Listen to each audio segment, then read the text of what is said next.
Bonsoir, bienvenue dans le 20h BFM. Je suis très heureuse d'être avec vous ce samedi soir. On va commencer évidemment avec ces mots ce soir. Toutes les limites ont été franchies. La société a engendré une fabrique des barbares.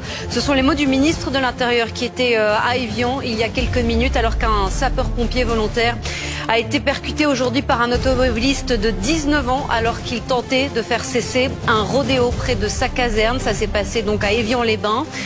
L'homme, le sapeur-pompier, est toujours entre la vie et la mort ce soir. Le conducteur de 19 ans a été placé en garde à vue. On va revenir évidemment sur les derniers éléments de l'enquête et sur les mots qui ont été prononcés ce soir par Bruno Retailleau.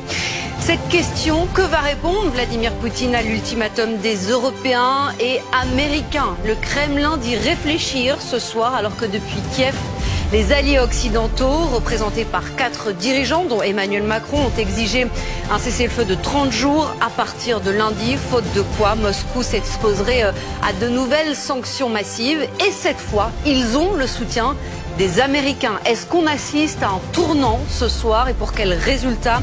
On va évidemment aussi y revenir longuement, notamment avec notre invité à 20h30. Ce sera Bernard-Henri Lévy. Nous irons aussi à Rome dans quelques secondes pour continuer de suivre les premiers pas de Léon XIV, le nouveau pape qui s'est recueilli aujourd'hui sur la tombe de son prédécesseur François. Image très forte de la journée. On sera dans un instant avec Jérémy Brossard qui est l'un de nos envoyés spéciaux. Soyez les bienvenus. Le 20h BFM, c'est parti.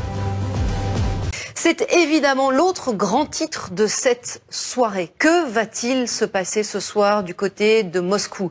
Que va répondre Vladimir Poutine à l'ultimatum qui a été lancé aujourd'hui par les Européens et les Américains depuis Kiev? On reviendra sur cette journée dans un instant, mais allons du côté de Moscou.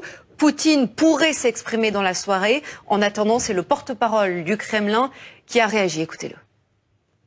Vous pouvez rester pour regarder ce long format des équipes de Ligne Rouge qui est très intéressant. C'est une offensive de charme un peu particulière qui a été lancée par Vladimir Poutine, ce qu'on appelle des visas idéologiques en fait, pour faire venir des ressortissants de pays inamicaux, notamment des Français, grâce à des visas idéologiques. Vous allez le voir, c'est une enquête.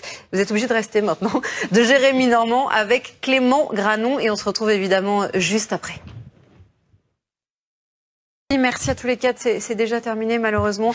Merci à vous d'avoir été avec nous dans le 20h BFM. Dans un instant évidemment, vous retrouvez Karine de Ménonville pour le week-end soir. Elle va largement revenir aussi sur cette actualité et ce conflit ukrainien. Et nous, on se retrouve demain soir.